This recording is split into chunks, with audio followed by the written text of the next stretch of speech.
World. Morning. Good morning. It's Friday morning. So Jackie, tell us about this Michael Austin native guy and how you know him, or how you were familiarized with his work, and then about this article you shared. And I'll put the links in the chat here. Yes. So Michael is just someone I found on LinkedIn somehow. I don't know when I started following him or what, but he has always had just really, really great insight on what's going on in crypto, the regulation space, all of that. I routinely encourage people to follow his work because it's very well done. I really loved his post on the Uniswap case that just came up. And he also has I think it's a weekly newsletter called the DeFi Report, but it's just very, very good, smart source information. It's not sensational. It's like these are things that we think have far-reaching implications about like how all this stuff is going to shake out. So big shout out to Michael. I'm not sure how to say his last name. Nadeau. It's really funny that it's Oh yeah, the Nadeau. French Canadian should know. Nadeau. Okay. Nadeau. Yeah. Thank you, Austin. So what I like about this post, let me get this link to his post here. Jackie also shared a post because, obviously Roger Williams.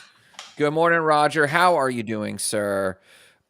Jackie shared this link. He posted this, Michael Nadeau posted about the grayscale thing and then bridged the concepts there to Uniswap. So Jackie, what are your learnings from grayscale? And then maybe we go to Austin and talk about like what is happening with Uniswap and what is a correlate there.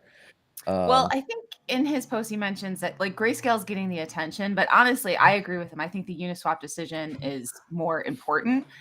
So for people who don't know, Uniswap is a dApp, a decentralized application exchange where you can go buy tokens. So most people are familiar with going on Coinbase, a centralized exchange, and purchasing those, but Uniswap is different in that it can list a lot more tokens. I tell like normie people, it's sort of like Coinbase is like Apple and Uniswap is like Android. Like you can do more stuff on it.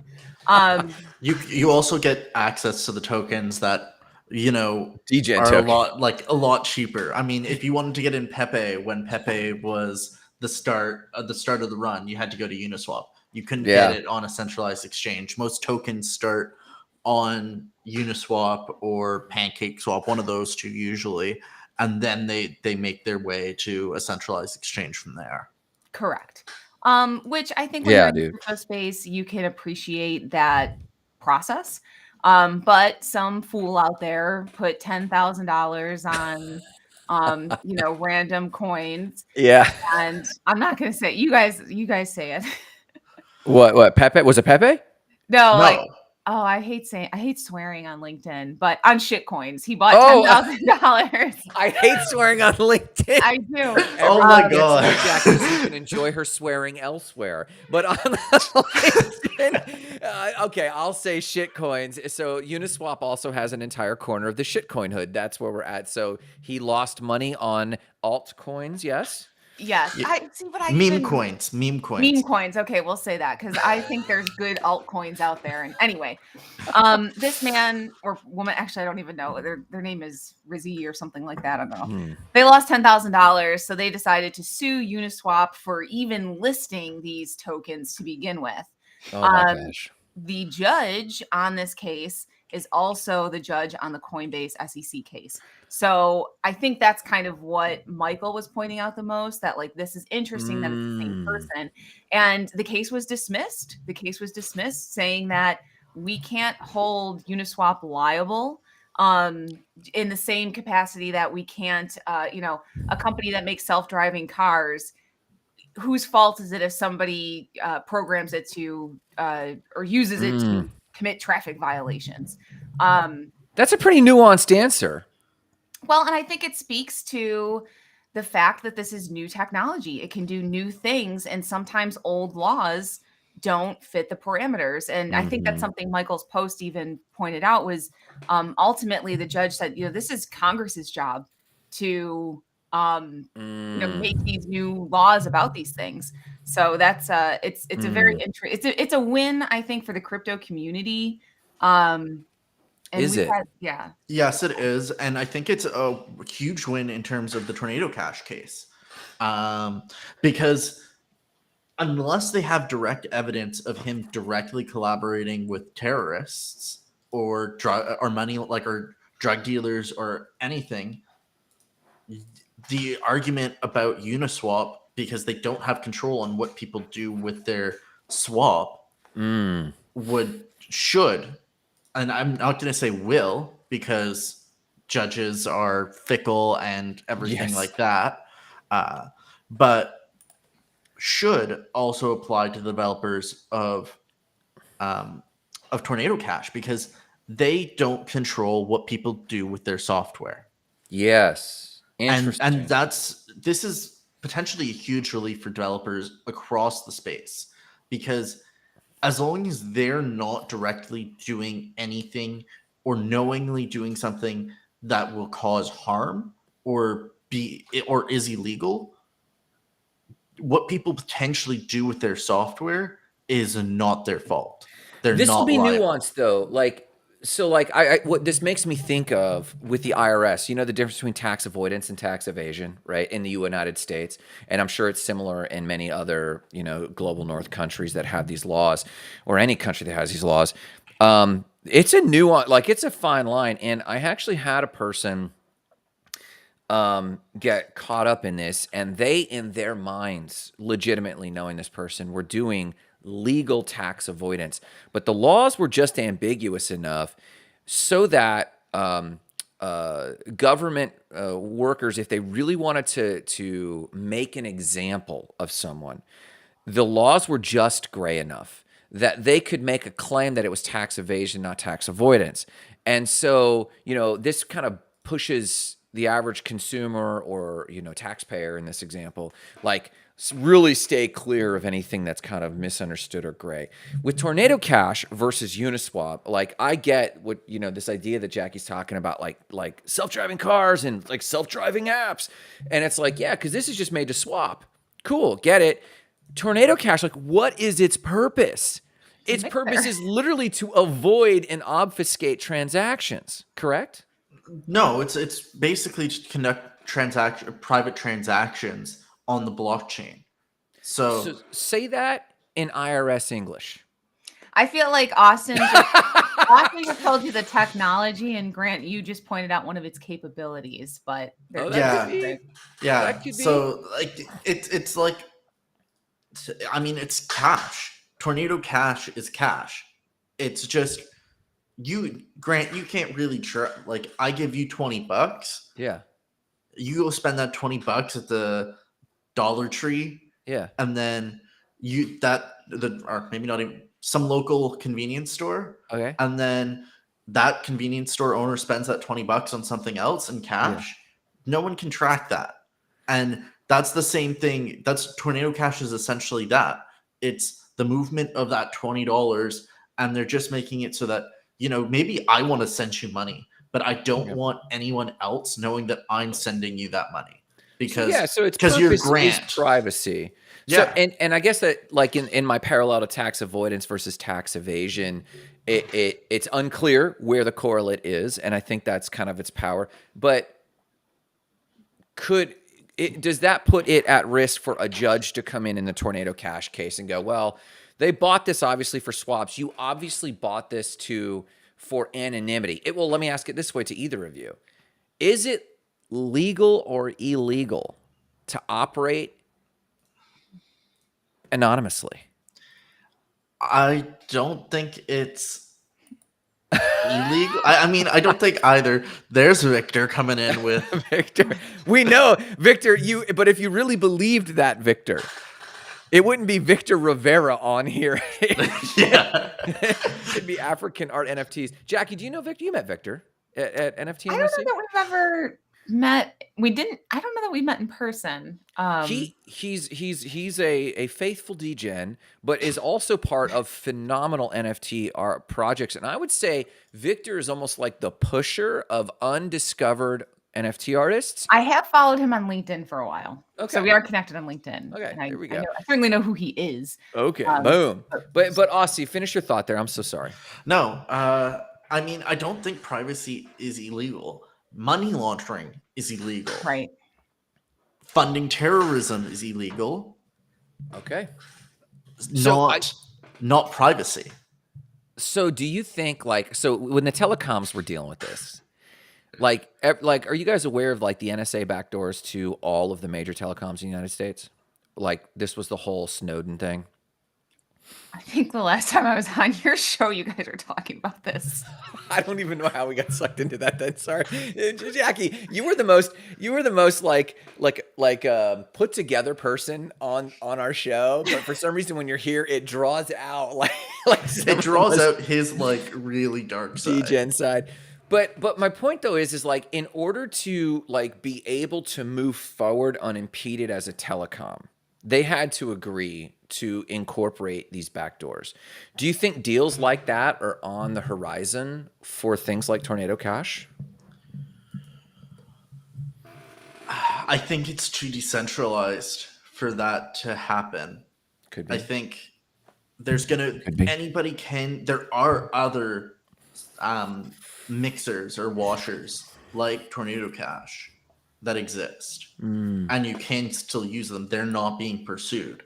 So I think the US is gonna and the NSA is gonna realize that trying to get a backdoor into every single one of these washes or other dApps is going to be like an ever ongoing task because they're, they come talk to me. They're like, I want a backdoor into your wash app. Well, I can then tell someone, hey, fork the code, spin up a new website, and spin up a new contract. And it's not me. I'm not the backdoor. You just pointed out the most profound revelation I have personally had in this very moment about crypto and Web3 that I've ever heard of. And the web, I'm serious. When we watch Silk Road go down, and get taken down, and it's Bitcoin being pulled and seized by the FBI. That was a big operation, by the way.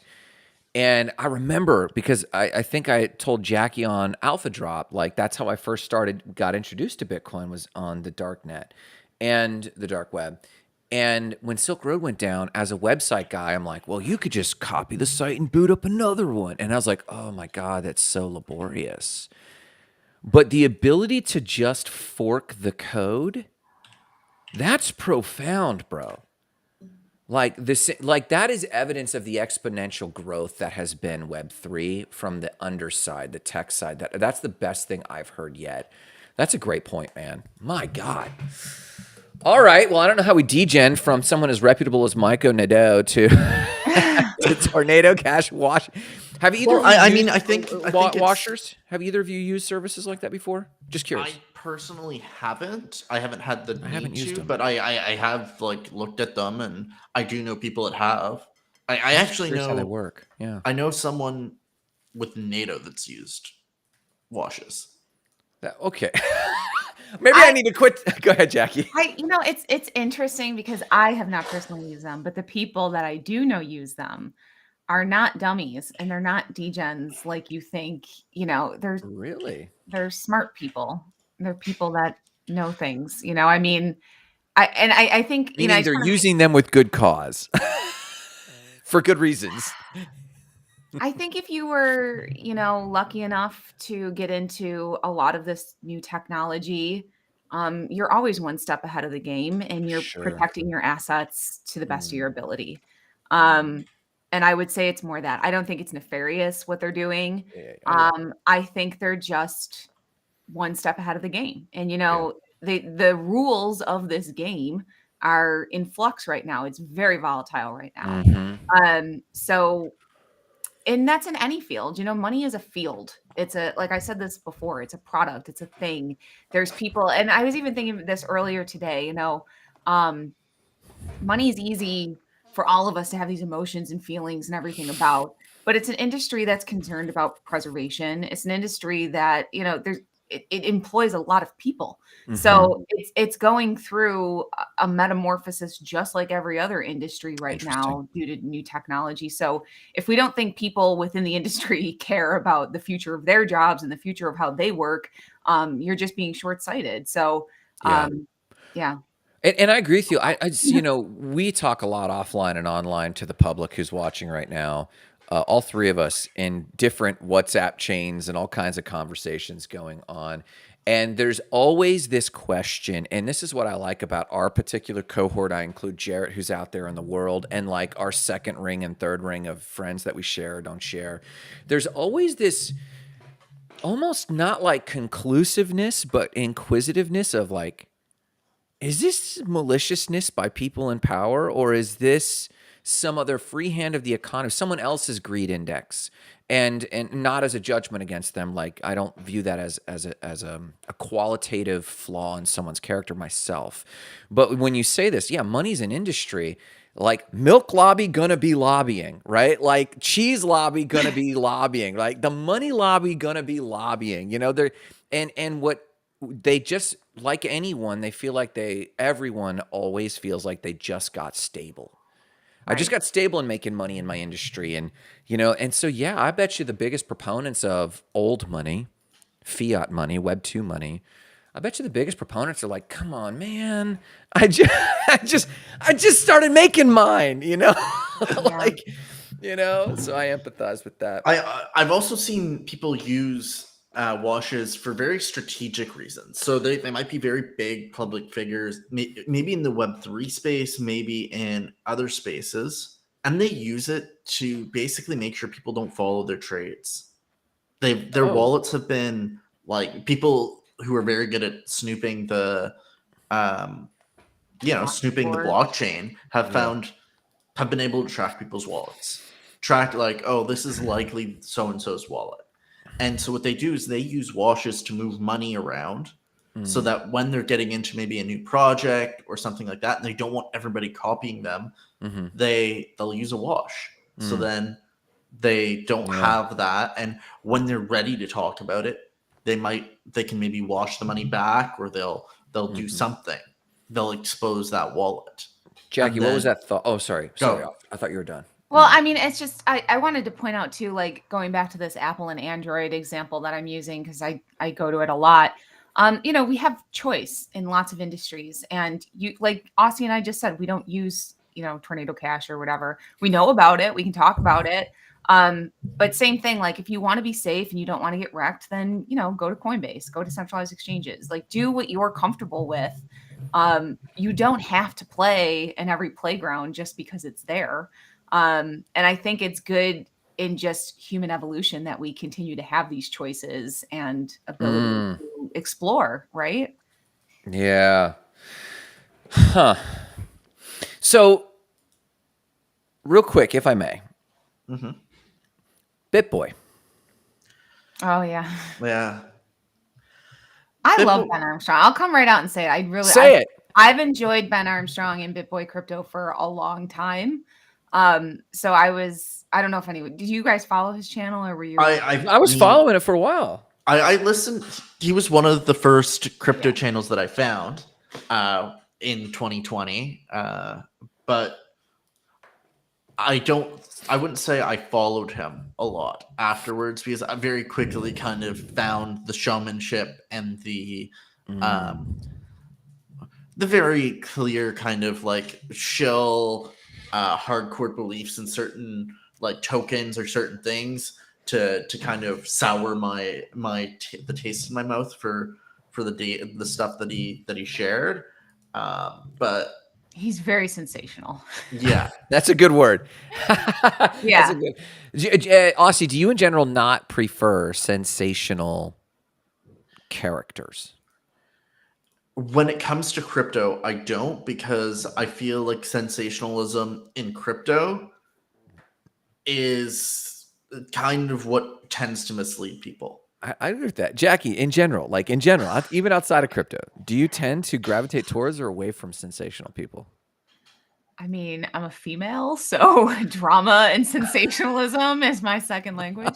Um, no, I mean, I think it's interesting, you know. I mean, I grew up like we had like People Magazine and Inquirer and Star and all these rag mags around the house. And like, yeah, you know it's baloney, but it doesn't stop you from, you know, laughing at the nature of humanity, I suppose. Yeah. I mean, I'll dip in here and there. I actually follow BitBoy Crypto on Instagram, so I actually Oh, see clips. Like I don't tend to like watch a full YouTube I show have or not anything. followed their Instagram. That's probably a good idea. I don't follow like my Instagram has next to no crypto in it. That's wild. So I had never thought about that. Yeah, well, I was never big on Twitter or X. So Instagram's always been my main like social platform. And what I like about like Instagram is you're getting a clip, right? You're just like Mhm. somebody in their team said, this is the thing we want to take away with for today or whatever. And I will say, I mean, one thing that Ben Armstrong has always been, I think, I don't want to use the word right, but you know, his relationship with XRP and Ripple, I think he's been like calling it for a long time, how things were going to shake out. And Interesting. I was going to say, how do you mean exactly? And you said that to me in one of our chats. And you mean like predicting the price, or what were you getting at there? no, not the like the case pretty much. I think it's Oh, and also, you know this, I think he's got like an uncle or somebody that's like in XRP.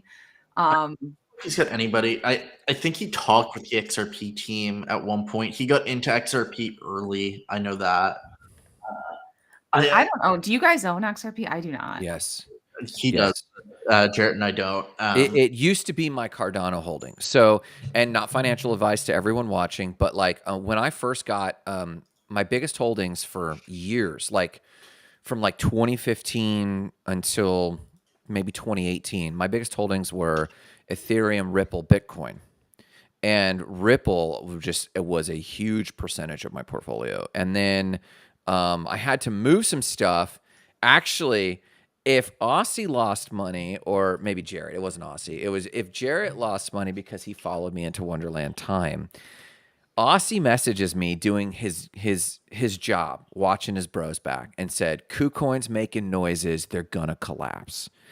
And I moved all of my stuff and it was down. So I moved all of my stuff, and most of my Ripple was on KuCoin. And I moved it out. I took a bath on it, and um, and then I was sitting there going, nowhere's safe. Like I couldn't even like move it anywhere and put it in cold storage. So it was just sitting somewhere as ETH. And I was like, oh my God. And I never got back in. But my Cardano has been in my Yoroi wallet for a long time. And it's secure over there. It's in its own world. And so now Cardano makes my bigger holding. I like Ripple a lot. And I like it because it's centralized. As an investor, I know it has a future. You know, was that BitBoy's kind of direction? Like he thinks he was just calling? thought they were going to win the case, Yeah. but what I didn't. Him and his XRP thing was what actually almost like was one of the things that pushed me away. He was always XRP army, all of this, and I was just like, nope. I'm like, it's sitting in a court. I was like, yeah, it could totally win the court case. That's cool, but we don't know when that court case is going to settle.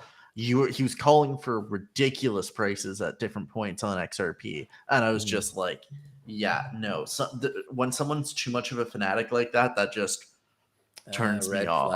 Red Well, flag. and that's you know, actually that kind of brings us to why I even sent you guys the video this morning. Okay.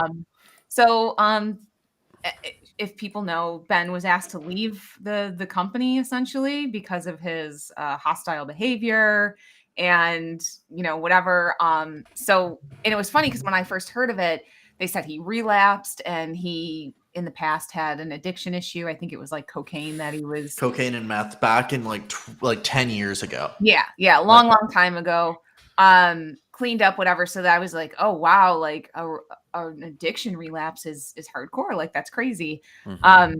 But in the video, he says that he was addicted to steroids and diet pills, and that they were making him act very like hostile, which I can believe. I mean, I can believe Royd's doing that to him. Oh yeah, 100%. Well, even diet pills. I mean, a lot of them are they're uppers, right? I mean, they like Given his upward personality, it makes I was gonna say Right. how much that's literally what I was saying is like, well, if you're on the ceiling, you know, Yeah. I mean, if you're on the roof. Yeah. And he also had an affair, which I thought like the video was crazy because his wife is next to him, and he's like, I was also, and actually towards the end of the video, it was more about his infidelity than like Really? I and need to go it back and sounds watch like this. that's what people wanted in the team wanted to talk to him about, because it was sort of like, the elephant in the room that he was having an affair, and they all their team is very close. I mean, they're friends for 15 years, whatever. Yeah. So it actually sounded like that was the bigger deal, but it was crazy because like in mid video, he's like, he's crying. He's like, we're gonna work through all these things, my friends, me and my wife, whatever. He's like, and also we've got all these new products coming out. Yeah, I know. It was super interesting. I watched the video, and like it does seem genuine. I mean, I think, to me, I think having his wife there, and I don't necessarily didn't take the same takeaway about the infidelity being the bigger thing. I think it was like they were talking about how he was so hostile, and so basically when anyone would try to talk to him about it, he was very aggressive, and he very much damaged some relationships and was pretty dismissive and I guess aggressive towards some of his coworkers. He said he always felt ambushed, and I mean, an addict always feels ambushed. So, and when you're that up, it probably makes sense that he felt that way because you're always on edge. So, Yeah, man. I mean, to me, it does prove that it is a brand thing. It is a protection of the brand thing. We Yeah. talked about this on the space on Tuesday. It's all about protecting the brand for essentially growth and to maybe avoid some of the targeting that I thought it was related to his Ben.eth allegations, but That's where that's where I was thinking like he's out here shilling stuff, but it could be just in terms of like it all started about him and how they basically went from going paycheck to paycheck to like he was supporting his family, his wife, and his family, and all of that. And so maybe that was part of the other part of the brand that they were worried about the infidelity getting out and essentially ruining the brand, the BitBoy brand. And so it's kind of an interesting discussion, and I think it really talks to where the crypto space might be going. But I mean, we even How missed so? some stuff. Well, I think we could see certain brands, especially around content, try and solidify where they stand. Like we're the family, we're the family brand, or we're the fire team, or we're the passive income guys. Like there's the dividend guys on YouTube. There's all of those different people. And so for content creators and content houses, and especially some of the education stuff that they're trying to do, they probably needed to okay, if we want universities to potentially partner with us, we've got to make sure we look clean and professional on all levels. So, I mean, and maybe, so do you think there was actually a problem? Or were they just do you think he's not like fired, surprised, unexpected? Do you think he's like, I agree, guys, he still has a stake in the company, right? He said he might be back in a week. He's like, I don't know how long I'm going to be gone or like excommunicated from this. It might be a week. It might be a month. And I just want to make it clear, like, I'm not saying he staged this or anything like that. Anyone who has overcome a severe addiction like cocaine or meth, and he even mentions it, I've been rock bottom before. So, rock bottom the second time around or the third time or however many times you hit it, you at least I can recover from this. I can find opportunity in this. I can, and I think that's essentially what the video is doing. And I will commend him for even coming out and doing it. I mean, I wish more industries were this transparent and like, hey, guess what? Here's the real deal. Here's the behind the scenes story. But we're not going to keep our eyes off the prize because I have, character flaws, as every human being does. So will BitBoy channel continue to thrive just by sheer size? Yeah. They've Yeah. got too many personalities. They've got the YouTube algorithm will continue pumping them out, and they've got tons of other personalities on on their different shows that they do. That will they maybe take a bit of a dump? Like they might have a little bit of a hit on view time or anything because you don't have that big personality kind of being your host, but they'll be fine long term. Yeah. And I do agree with Aussie too that I think like they spun off a lot of brands from crypto, just probably due to how early they were in and their viewership and that. I think it will be I just lost my train of thought. I'm sorry. I lost Read it. that. Okay. That's all Mm. right.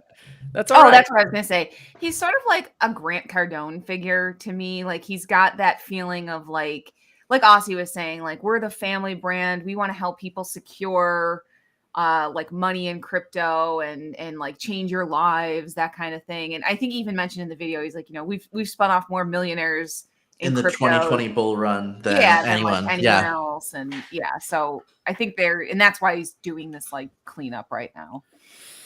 Yeah. Are there any other channels that we can expect something similar from? Like a Cleanup, a big act cleanup. Yeah, something where they're just trying to, okay, this person is super inflammatory. Like, what are the other inflammatory channels? Like, are we going to find out Ilio trades? Oh, yeah. Oh, God, I haven't thought about Ilio trades in forever. I mean, Alex Becker's gone really hard on his brand.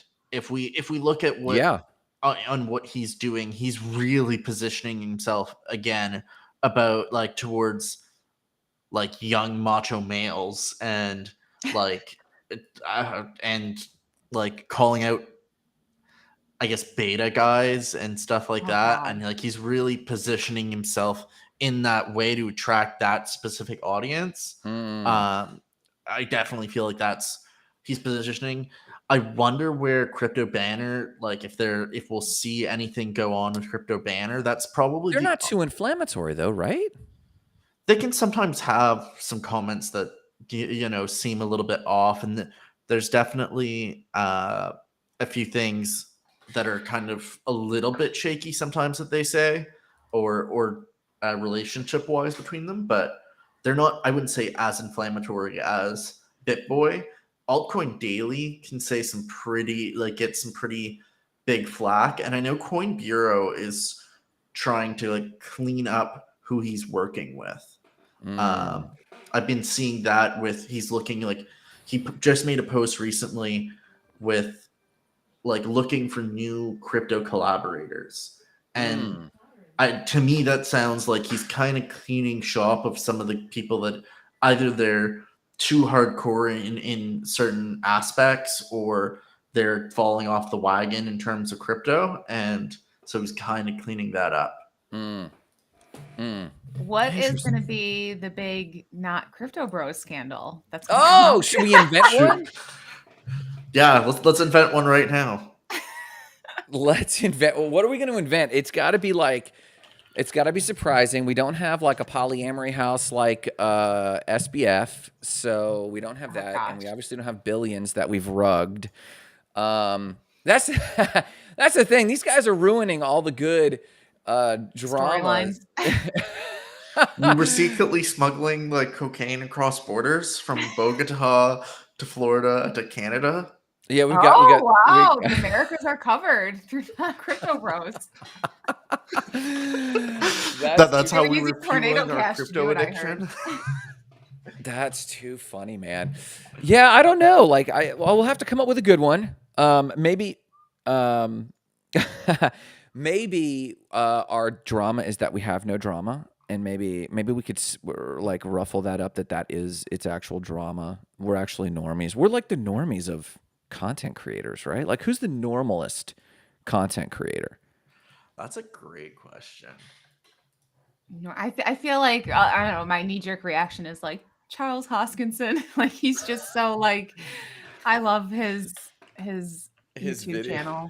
Like I was watching that video. We Aussie, Jackie and I and Rachel shared a YouTube video of Charles Hoskin's last video, and he was just like meandering, explaining um, explaining like why he doesn't get involved in like crypto CNFTs or anything like that. And it was just the normalest guy. And he like his background is this big pane window in a strip mall in his hometown in like Idaho or Wyoming or wherever he's at.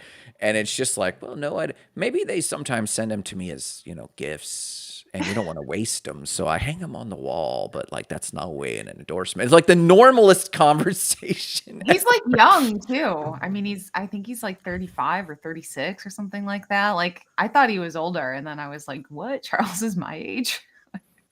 Yeah, yo, right? Like, but I mean, he was brilliant, and I do Yeah. like Charles. So, no drama here. Oh, what else was on? You guys gave me another article that we were talking about. I mean, we can talk back to Uniswap briefly because I mean, there was a huge statement made by the judge that ETH and Bitcoin are commodities. So this is like a greater and greater piece that's coming out that is solidifying ETH as a commodity. ETH has been argued whether it's a commodity, whether it's a security for a while. This has kind of been one big bone of contention between the CFTC and the SEC of late, and we're now seeing more and more rulings coming from judges and others that are saying, "Hey, ETH's a commodity," and we're kind of seeing the SEC and Gary Gensler rule on this. They're giving up the fight on this particular issue. The fact that they're allowing ETF futures to be applied for and considered is massive because that is them essentially admitting defeat. Jackie, so you shared with us a resource from Rick Edelman's group, DAC-FP. Yes. What was kind of the TLDR on this PDF? Well, that was on the spot Bitcoin ETFs. Oh, but yeah, that was. And if anybody goes to dacfp.com, I think there's like a pop-up that comes up. You can get the white paper. It's free. You can get it emailed to you or download or whatever. Which, I mean, I'm so fortunate to work with this group because I feel like I don't think I'm getting inside information because they're very public, and Rick has a daily podcast on YouTube. You can check it out, The Truth About Your Future. But I will say to Aussie's point, when I was at the Vision conference in June, which was, the largest and longest running digital assets council or digital assets conference running, there were people from the SEC there, heads of banks. I mean, the highest of the high were there. And it was, I would say, generally accepted that Bitcoin and ETH were commodities. And it was actually interesting too, because he had French Hill, Rick had a conversation with him, and it almost sounded like there was this like infighting between the commodities and futures versus the SEC and how Gary Gensler was handling all of this. My original thought years ago was that anything that was proof of work would be a commodity and proof of stake would be a security. So it's interesting to me now that ETH is a proof of stake protocol. What makes ETH different than Solana then? What makes ETH different than Avalanche then? So I think that's where it's interesting to me on how we're going to decide what makes ETH different than Cardano. Why would one be a security and one be a commodity? I wonder if it's how the distribution of biggest holders are, and you've said this before, yeah. And I would say distribution of holders and distribution of nodes, and slash validators. How they're distributed, because even though there's a decent portion with Lido, which is a service, one could argue that it's hundreds and thousands of different people that are using Lido as a service, and so it's not really a centralized entity. Whereas Solana runs most of their own nodes on AWS or wherever they run. I think it's AWS. And I've heard the same thing about Avalanche, that they're at least a good portion of the network, although not all of the network, is run by basically centralized validators rather than decentralized validators. So what's interesting about that is the seeming paradox. We believe that the SEC wants something to be centralized, but this kind of rubric, Aussie, if what you're saying is the reasoning, then they're fighting for more decentralization? Yeah, they're Is fighting it for greater decentralization in terms of what gets defined as a commodity and what gets defined as a security. I don't I see. necessarily think that the SEC and the CFTC care about privacy. Of Privacy or course. decentralization doesn't matter to them. It's whether it'll meet a criteria of decentralization that they can argue that it's a commodity or not. Uh, Hmm. the arguments around privacy uh, and like what we're seeing with the case against Tornado Cash, that's a Department of Justice, U.S. Army, potentially Congress type argument that's happening. That's not a SEC CFTC argument. And so you're kind of seeing different parts of the government. One part of government cares about privacy. One part of the government is more focused on is this decentralized enough that we can argue that it's a commodity? Well, and then there's the other element which none of us are talking about yet, which I'd like to bring up, and Jason Lowry's take that this is not just a privacy issue. This is not a consumer, retail, financial issue. This is a national security issue. And for him, it's largely around Bitcoin and blockchain.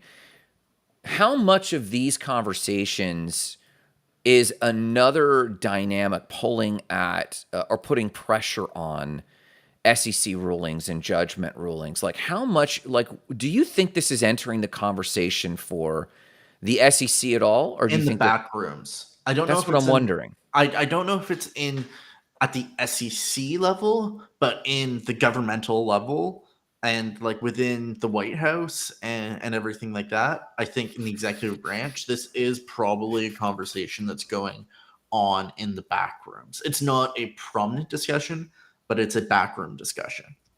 Jackie, what's your familiarity with any of the conversation around like Jason Lauer? Did we talk about soft wars We've talked about software with with Jarrett a few times. I don't know if we talked about it with Jackie yet.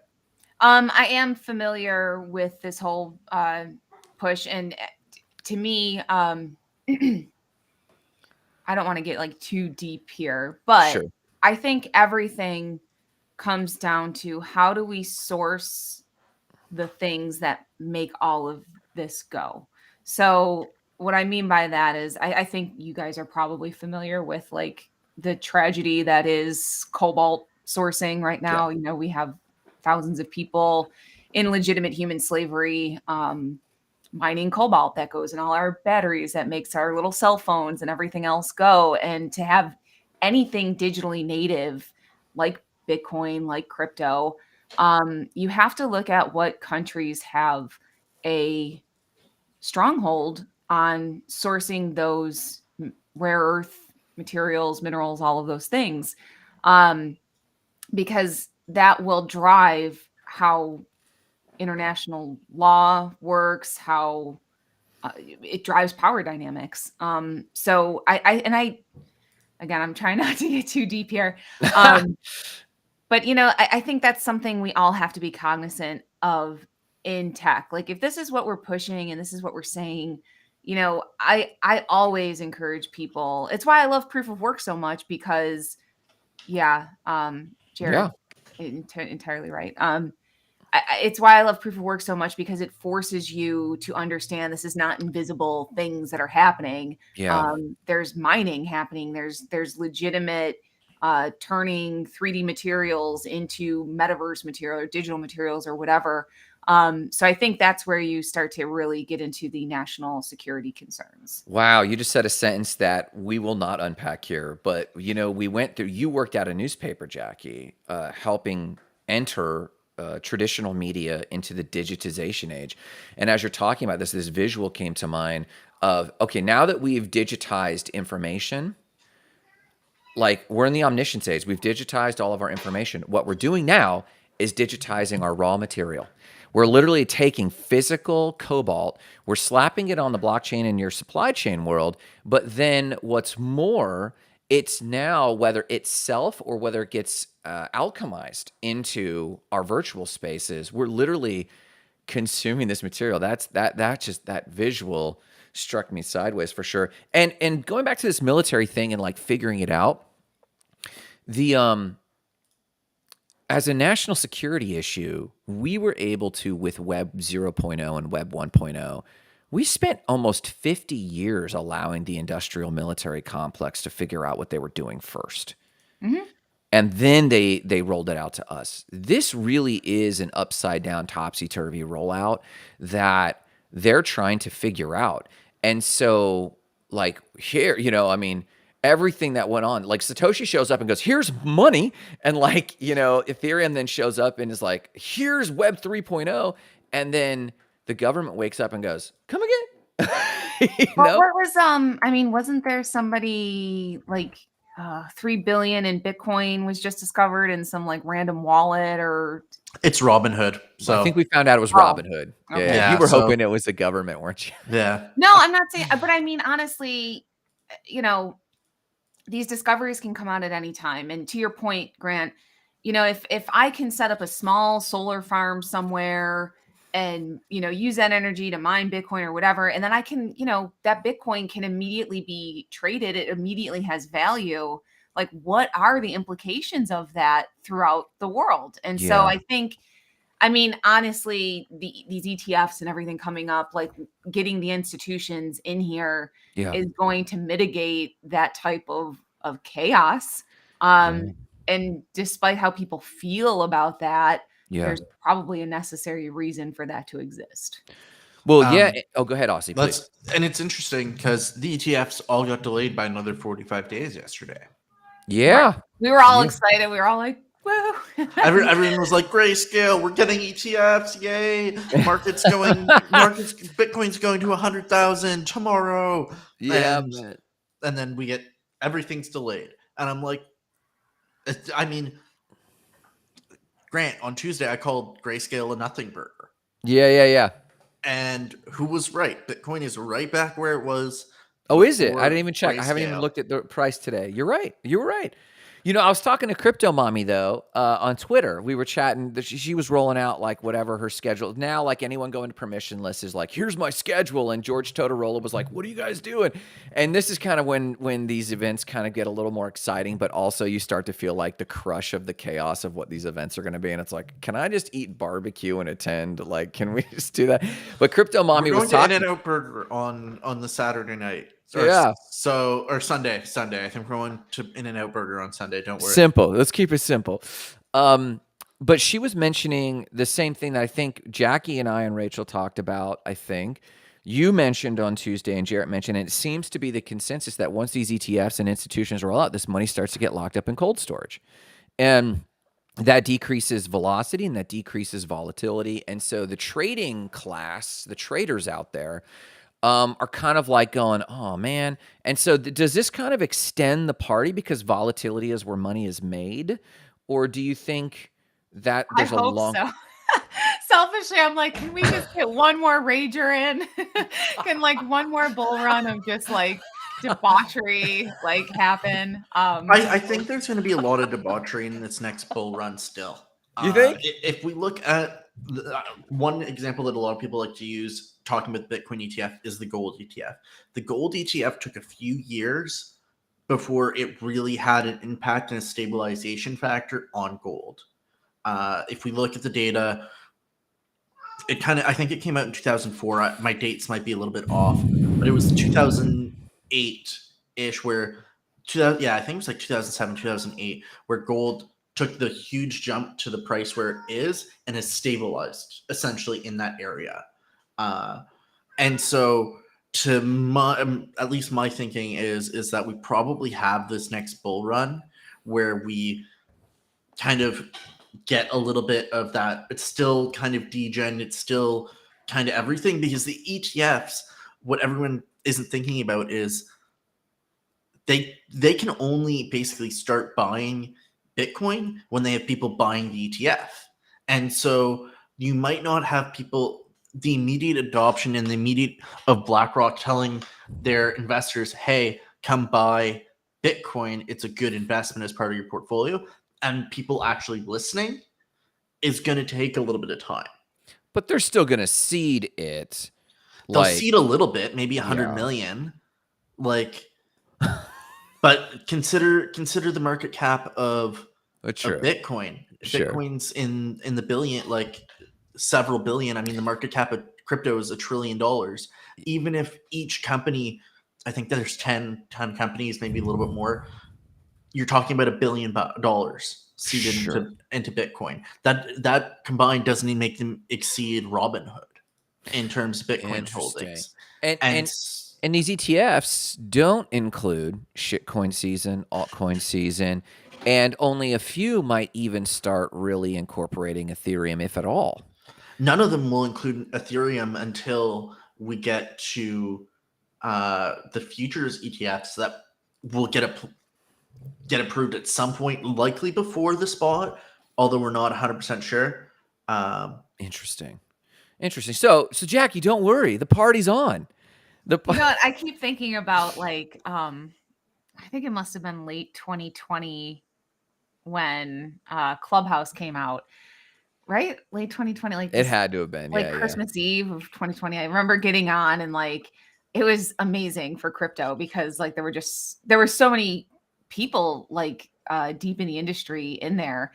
And I always like wonder, I'm like, okay, it's 3 years later. Like, is some random thing I bought into like just going to like come Pop. around? And I remember there was this guy who was a gold miner.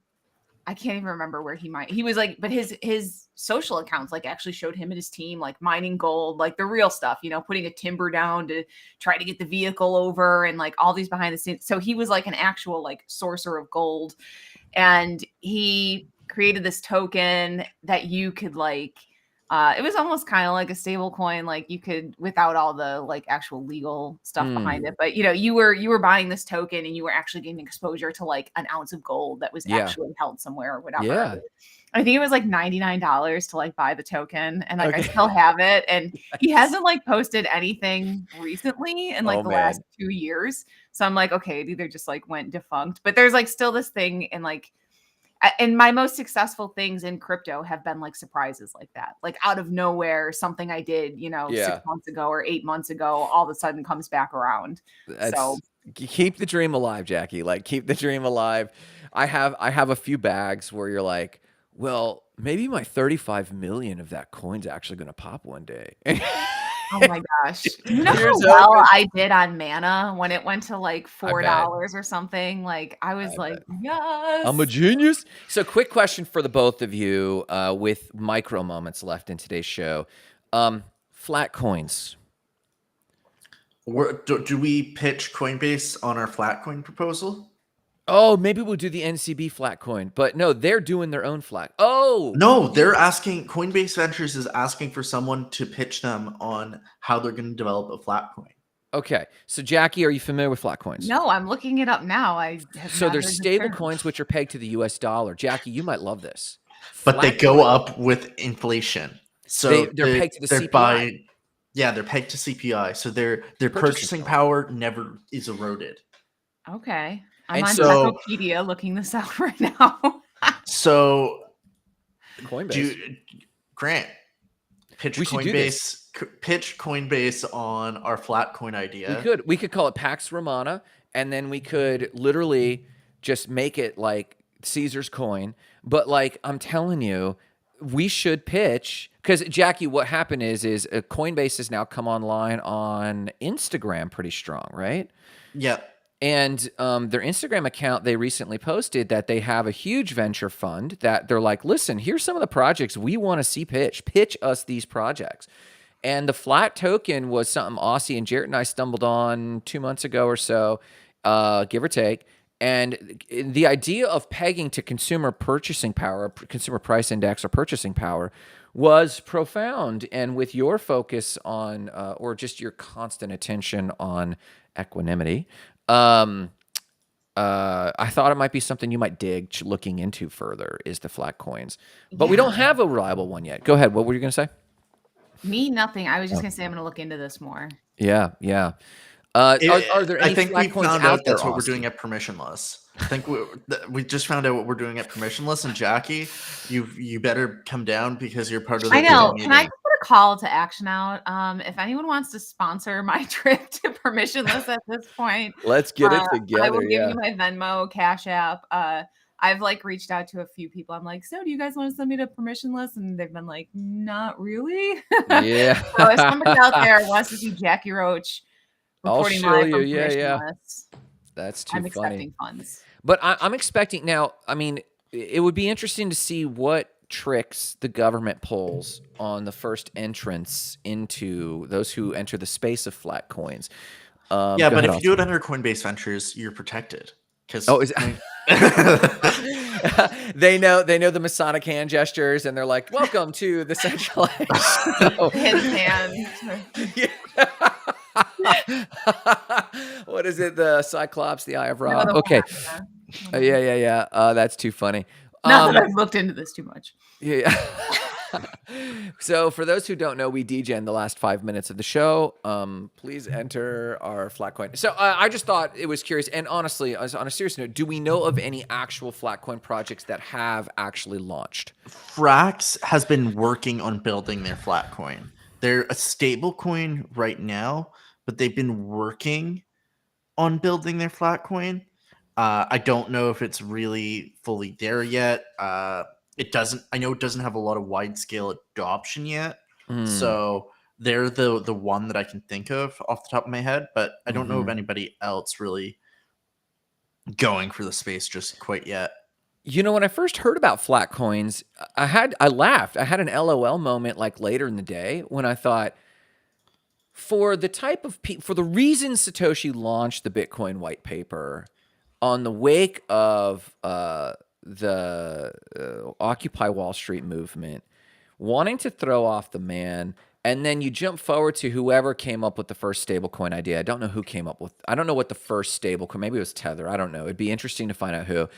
For all of the bluster about trying to get off the man's system, to peg a token to the very problem of inflation that a lot of those who have a revolutionary spirit in the crypto space, I had to LOL that it was such an oversight to go, well, we'll still peg it to the US dollar. Like, why did we get involved in this in the first place? You know?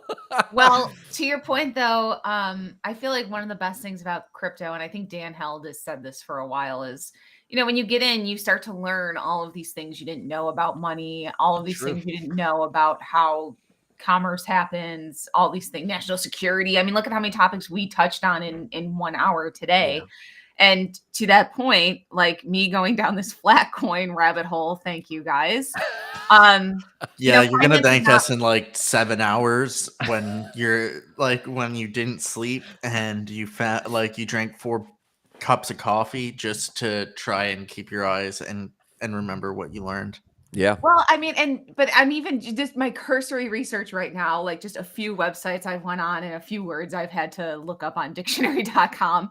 I mean, this is like, to me now, I'm really excited about this because this is something where if I'm learning right now, then there's a ton of other people that could learn as well. So I'm kind of hot on this Flatcoin thing now. I think this would be a great so just come up with the name, Jackie, and that will be Not Crypto Bro Show, sponsored by this Flatcoin. Definitely financial advice. I thought we had already settled on the name. What's going to be the name of our Flatcoin project? It should be like fiat coin, but like the L is like a capital I, so it looks like flat coin, but it's fiat coin. Oh man, I dig it. I dig where this is going. Like, we need visual parodies. I'm down with that. That's so fun. Like my AOL screen name, like days coming back in. Like, how can I like using funky characters to spell other things? My first AOL screen name, because I thought I was going to create a revolution, because I was into anonymity back then. This is why the anonymity thing in Web 3.0 really makes me laugh, because that was the purpose of Web 2.0. Like, we were like, we're going to come up with a handle and no one's going to know it's us. And so mine was Na pentothal, sodium pentothal. And which is a truth serum for those who don't know. And it was like NA pentothal. No one will get it. And I wrote like these very long form, like, what's wrong with the world today? What's wrong with the church? And like within 4 hours, yeah, like everything. I was just going nuts back then. And within 4 hours, my buddy emailed me like my other like actual emails, like, Grant, is this you? And I was like, it's like, oh shit. Like, Oh my gosh. You've been discovered. what'd you say, Jackie? My first screen name, I can't even believe I'm telling this story. I think I was like 8 when I first got on AOL. We were like the first family to like, you know, have a computer and stuff like that in the neighborhood. My first screen name, because I was so young, it was like based off Winnie the Pooh. It was Honey Pot. Oh my God. You were 8? I was real young. Like in AOL, like I remember the disc coming in the mail and like, you know, we didn't know anything back then. Like there were AOL chat rooms I definitely shouldn't have been in at like. No, the FBI is like, the hell? Did you come up with this account? And you're like, I didn't come up with that Honey Pot. account. I mean, and then like, oh my gosh, I remember. I mean, that even has massive connotations now. I know, crypto. it's ridiculous. Like, I remember one time I was playing Yahoo Pool and some guy, like my screen name was Honey Pot, whatever. And I'm like, and we had like the computer in like the living room and my parents were like on the couch. So they could like see what I was doing and everything. Yeah. And I like turn around and I say to my parents, I'm like, oh God, what was never mind. I can't remember the word this guy used. Anyway, this creepy old man was like totally trying to like, oh my gosh. Chat me up. That's where we got the term. That's where we got the term. Quit chatting me up. What is that word when guys are like infertile? Infertile? Yeah, like they're impotent. Yeah, impotent. He's telling me in Yahoo Pool, and I turned to my parents. I'm like, "What does impotent mean?" And they're like, "What? Who are you talking to?" We're laughing, but because it's awful. It's awful. It's awful. The internet is a terrible place. But don't laugh if your kid turns to you and asks you the definition of impotent. So also they were just like, what are you doing? I was like, playing Yahoo Pool, putting an old English spin on this white ball. Like, oh my gosh. Well, this has been episode 94 of Not Crypto Bros, where we literally covered a huge gamut of topics. This is Jackie Roach of wellness.com, Aussie from Decentralized News. Hopefully we learned something here. I actually learned a ton, but like I'm trying to even cover all the topics in my head. I'm like, oh my God, I don't even know what the thumbnail is going to be. It's going to be like BitBoy with a stable coin. I don't even know. Jason Lowry and then like English spin on a pool table. I don't even. You don't even know what's going on. I don't even know what's going to happen. But guys, we're going to be at Permissionless. But in the meantime, join us next Tuesday on Twitter Spaces. Aussie Jarrett and I will be tackling that. Jackie might be in or out from that as well. And then Friday at 10 a.m. Catch us. Not Crypto Bros, guys. Thanks so much.